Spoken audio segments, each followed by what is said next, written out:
Surat tilang sudah datang. Saya berumur 30 tahun. Saya belum melihat Rasulullah dalam mimpi. Apakah keadaan ini dianggap sebagai celaka? Standar melihat Rasulullah di dalam mimpi nampak atau tidak nampak tidak termasuk bagian dari kewajiban seorang muslim. Melihat Rasulullah dalam mimpi adalah hadiah dari Allah Subhanahu wa taala. Sahihkah hadisnya? Hadis sahih. Man ra'ani fil manami faqad ra'ani bi anna syaitana la yatamatsalu bi.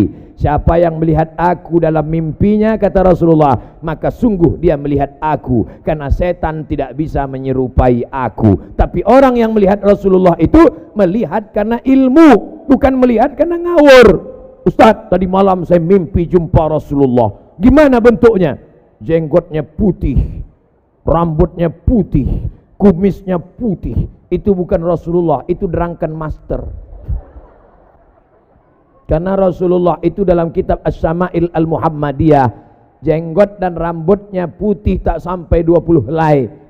Jadi orangnya berilmu dulu, la ilaha illallah betul, tapi lihat pangkal ayatnya, fa'lam annahu la ilaha illallah. Belajar ngaji ilmu.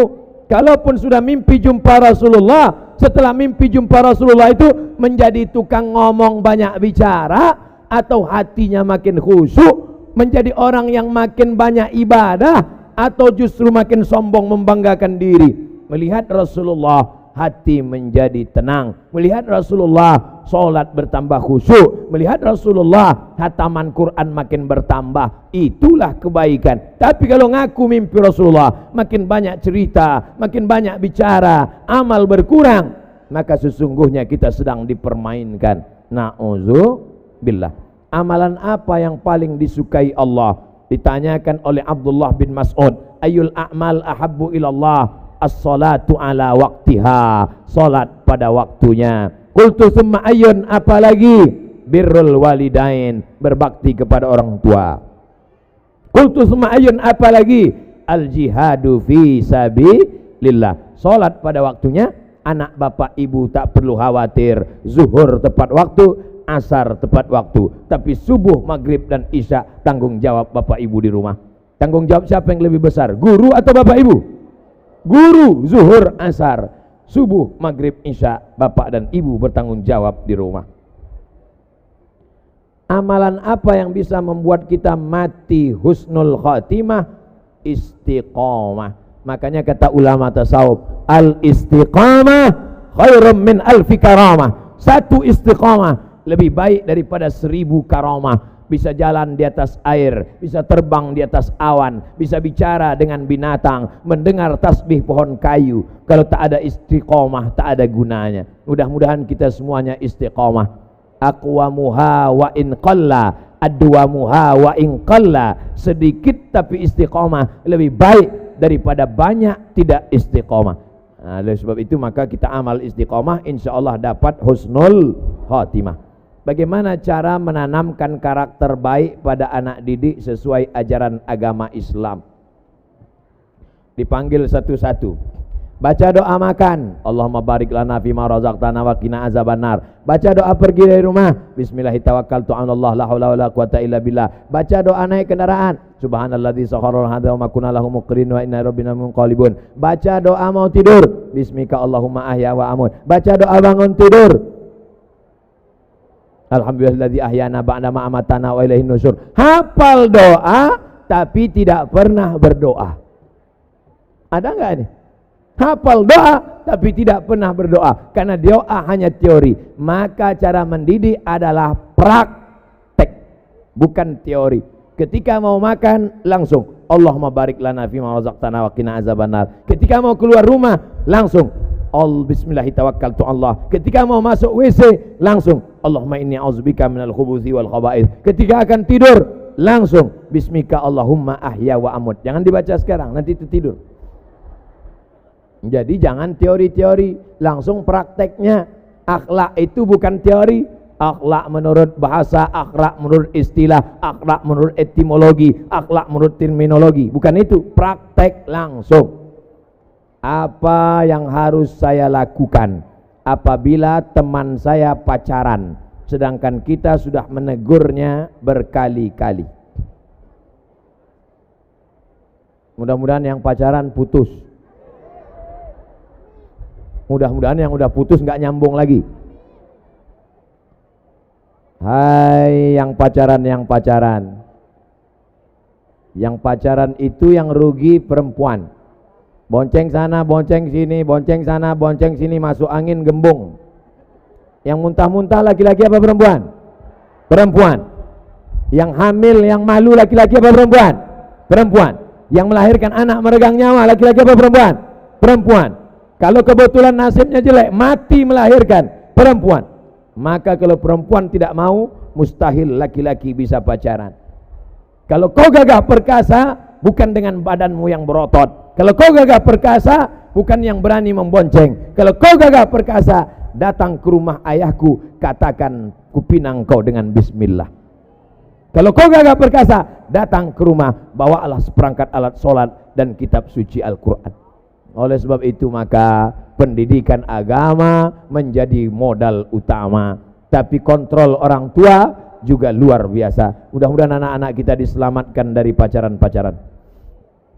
Apa yang lebih baik kita lakukan apabila ketika pelajaran berlangsung, langsung terdengar azan? Apakah kita hentikan pelajaran atau nunggu belajar selesai baru sholat? Yang paling bagus adalah serentak pemahamannya 3. Guru di kelas, siswa, dengan yang buat jadwal.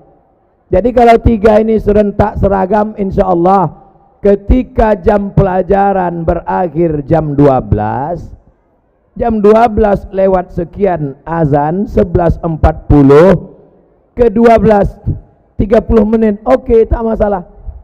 Salat zuhur Jakarta 11.40, ditetapkan salat zuhur di masjid jam 12, masih bisa. Kenapa? Karena di Masjidil Haram pun jarak azan dan iqamat setengah jam. Maka insya Allah kalau disepakati begitu, tidak akan ada murid yang mau keluar kelas. Permisi bu, mau kemana? Mau sholat. Tenang, nanti jam 12 kita akan serentak sholat zuhur. Yang buat jadwal ngerti, gurunya ngerti, muridnya ngerti. Sholat jam 12. Adapun 20 menit menanti itu memang biasa dilakukan, bukan termasuk orang yang fawailul lil musallin. Bagaimana menyikapi perbedaan-perbedaan yang ada, Ustadz? Banyak perkara berbeda dari para kelompok-kelompok kajian masing-masing, memberikan dalil. Mana yang menjadikan kami sebagai penuntut ilmu yang masih awam ini bimbang mana yang harus kami ikuti. Saya dalam akidah ikut mazhab Abul Hasan Al-Ash'ari. Dalam bidang fikih mengikut mazhab Muhammad bin Idris Syafi'i. Dalam bidang tasawuf mengikut Imam Abu Hamid Al-Ghazali.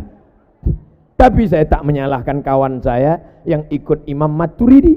Saya tidak menyalahkan teman saya yang ikut Hanafi, Maliki, Hambali, karena masih dalam Ahlus Sunnah wal Jamaah. Tapi saya pribadi kalau diminta untuk menjadi imam, maka saya tanya dulu, di sini biasanya pakai kunut atau tidak? Pakai Pak Ustadz, saya maju. Di sini pakai kunut atau enggak? Enggak Pak Ustadz, saya batuk cari imam lain. Karena saya kalau subuh pakai kunut. Dulu yang orang kelahi, ini pertanyaan zaman dulu. Yang kelahi antara kunut enggak kunut itu dulu. Sekarang orang udah enggak kelahi lagi masalah kunut enggak kunut, karena sama-sama enggak sholat subuh. Apa syarat seorang mengajar? Apakah harus dari pesantren ataukah dia harus LC dulu? Istri bapak hamil. Istri bapak hamil. 9 bulan 9 hari, kurang 1 hari lagi. Tiba-tiba mules. Papa mules pak. Akhirnya bapak bawa. Saking mau cepatnya belum sampai rumah sakit ada tertulis dokter. Langsung bapak mampir ketuk pintu. Dokter, tolong bantu, istri mau melahirkan. Lalu dokter buka pintu. Mohon maaf pak, saya memang dokter. Tolong istri saya. Mohon maaf, saya dokter hewan. Bapak mau nggak nyerahkan istri bapak ke dokter hewan? Tidak. Karena menurut bapak ini bukan ilmunya. Bapak takut menyerahkan istri ke dokter hewan karena tidak sesuai ilmunya menurut bapak. Padahal nyawa satu orang. Mengapa bapak mau mengikhlaskan amal bapak tidak bermakna pada orang yang tidak mengerti agama? Idza wusidal amru ila ghairi ahlihi fantaziris sa'ah. Kalau kau berikan sesuatu pada orang yang bukan ahlinya, maka tunggulah kehancuran. Maka kalau dalam bidang agama, serahkan kepada kiai, tamat pondok pesantren, tamat dari UIN, tamat dari Universitas Islam, tamat dari Al-Azhar, dari Ummul Qura Makkah, punya standarisasi mengajar. Kalau tidak, kita khawatir dhalla wa adalla. Saya tidak mengatakan mesti alumni Azhar, enggak. Dari UIN Ciputat, dari IAIN, dari Sekolah Tinggi Agama Islam, dari pondok pesantren. Ini baik, tapi mesti keahlian. Kita naik pesawat, tiba-tiba ngomong pilotnya, mohon maaf pilot yang asli sedang demam, saya sebenarnya super angkot untuk coba-coba. Mau nggak naik pesawat? Walaupun gratis, saya yakin turun semua itu. Sedangkan untuk naik pesawat dari Pekanbaru ke Jakarta aja kita nggak mau. Kenapa ibadah kita, solat kita, puasa kita, akidah kita serahkan pada orang yang tidak mengerti agama? Kenapa demikian? Maka penting mencari guru. Al-isnad minad din, kata Imam Abdullah ibn al-Mubarak. Sanad itu bagian dari agama. Laulal isnad laqala man sya'a ma sya'a. Kalaulah bukan sanad, keilmuan dari kiai tuan guru sampai kepada sahabat Nabi, maka tak mungkin amal kita benar. Maka insya Allah di Jakarta ini masih banyak para alim ulama. Ikuti kajian Kiai Haji Al-Fadil, Kiai Mahfud Asirun, baca kitab kuning, kaca tasawuf, nama kitabnya Tambihul Mughtarrin, peringatan pada orang-orang yang tertipu merasa sedang beramal padahal sebenarnya tidak beramal. Andai saya di Jakarta, andai saya tinggal di Jakarta, pasti saya tidak absen mengikuti kajian kitab Tambihul Mughtarrin yang ditulis oleh Imam Abdul Wahab As-Sa'rani, ulama besar, murid dari Imam Jalaluddin Abdurrahman As-Suyuti, di antara wali-wali Allah Subhanahu wa taala. Ikuti kajiannya, cari jadwalnya, nama kitabnya Tambihul Mughtarrin. Itulah beberapa pertanyaan. Mudah-mudahan kajian kita siang ini menyebabkan turunnya rahmat dan barakah pada keluarga besar Al-Makkah insyaallah. Ala hadhihi niyah wa kulli niyatin salihah. Al-Fatihah.